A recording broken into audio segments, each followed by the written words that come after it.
بختیار کاکی رحمت اللہ علیہ وقت وصال قریب آیا، انتقال فرمانے والے تھے خوان خواجہ قطب الدین بختیار کاکی سرکار غریب نواز کے بہت چہیتے مرید، سرکار غریب نواز کے چہیتے مرید، اللہ اکبر کبیرہ، یہ وہی حضرت خواجہ قطب الدین بختیار کاکی ہیں، یہ بادشاہ شمس الدین التمش کے بڑے قریبی تھے، اور جب کوئی عالم دین کسی عہدیدار کا قریبی ہو جائے تو محلے والے سب جلنے لگتے ہیں، یار انہیں کیا کام ہے، یہ کیوں جاتے ہیں ادھر، یہ کیوں بیٹھتے ہیں ادھر، یہ کیوں ادھر کرتے ہیں، یہ کیوں ان کے پاس جا کے بیٹھ رہے ہیں۔ جلن کڑن جب ہوتی ہے نا، ایسی ہی جلن کڑن ہو گئی لوگوں کو کہ یار بادشاہ کے پاس قطب الدین، بادشاہ کے پاس قطب الدین، جب دیکھو بادشاہ قطب الدین کو بلا رہا، جب دیکھو بادشاہ قطب الدین کو بلا رہا، جب دیکھو کہ قطب الدین کے جو ہے بادشاہ کے برابر میں بیٹھے، تو لوگوں نے نا یہ سوچا کہ کسی نہ کسی طریقے سے قطب الدین کو بدنام کرو، جب بدنام ہوگا تو بادشاہ انہیں اپنے دربار سے بے عزت کر کے نکالے گا۔ سنو،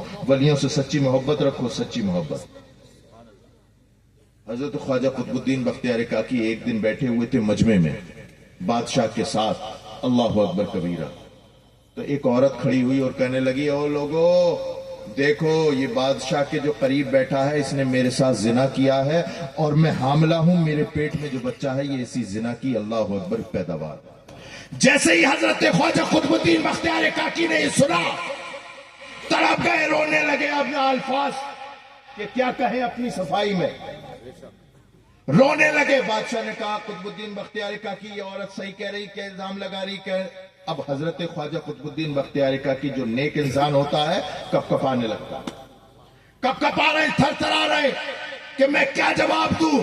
اب التمش، شمس الدین التمش کو تو جواب نہیں دیا، دل ہی دل میں کہا اے میرے غریب نواز بچا لو۔ دہلی میں بیٹھ کر کے اجمیر والے غریب نواز کو فریاد، بچا لو بچا لو۔ اب کہاں دلی کہاں اجمیر، کہاں دلی کہاں اجمیر، فریاد دی۔ دیکھتے ہیں کہ ابھی حضرت قطب الدین کی آنکھوں کے آنسو خشک نہیں ہوئے، حضرت خواجہ غریب نواز مجمع چیرتے ہوئے کہنے لگے مرید میں آ گیا، مرید میں آ گیا، مرید بتا کیا پریشانی، مرید بتا کیا پریشانی۔ اللہ اکبر کبیرہ، حضرت خواجہ قطب الدین بختیار کاکی نے قدم بوسی کی اور کہا کہ سرکار نہیں بتاؤں گا، آپ خود جانتے ہیں،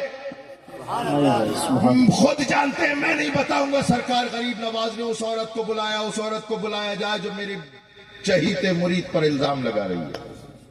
اللہ اکبر کبیرہ، اس عورت کو بلایا گیا، اس عورت سے کہا کہ بتا کیا الزام ہے، کہا کہ میرے پیٹ میں جو بچہ ہے یہ تمہارے مرید قطب الدین کی پیداوار ہے۔ اللہ اکبر کبیرہ۔ حضرت غریب نواز نے جوش میں جلال میں آئے اور اپنی انگلی اس عورت کے پیٹ پہ رکھی اور کہا کہ اس عورت کے پیٹ میں پلنے والے بچے، ذرا آج پوری دنیا کو بتا کہ تیری ماں سچی ہے یا جھوٹی ہے۔ اللہ اکبر کبیرہ، یہ ولی ہوتے ہیں، یہ ولی۔ میں نے کہا تھا نا کہ یہ بول رہے ہیں، لگ رہا ہے غریب نواز، لیکن زبان ہے، یہ الفاظ ہے خدا کے، یہ الفاظ ہے اللہ اکبر کبیرہ۔ غریب نواز نے جیسے انگلی رکھی، تاریخ گواہ ہے، پورے مجمع میں آواز آئی، بچہ ماں کے پیٹ سے بولا اے غریب نواز تمہارا مرید قطب الدین سچا ہے، میری ماں جھوٹی ہے۔ سبحان اللہ، اللہ اکبر کبیرہ۔ دودھ کا دودھ، پانی کا پانی ہو گیا۔ یہی حضرت خواجہ قطب الدین بختیار کاکی جب وقت وصال قریب آیا نا تو مرنے سے پہلے، وصال سے پہلے وصیت کی کہ میرا نماز جنازہ جب میں مروں مجھے نہلا کر، غسل دے کر کے، کفن دے کر کے مجمع عام کے سامنے رکھ دینا، اور یہ اعلان کرنا کہ میری نماز جنازہ پڑھانے کا ہر کسی کو حق نہیں، میری نماز جنازہ پڑھانے کا ہر کسی کو حق نہیں۔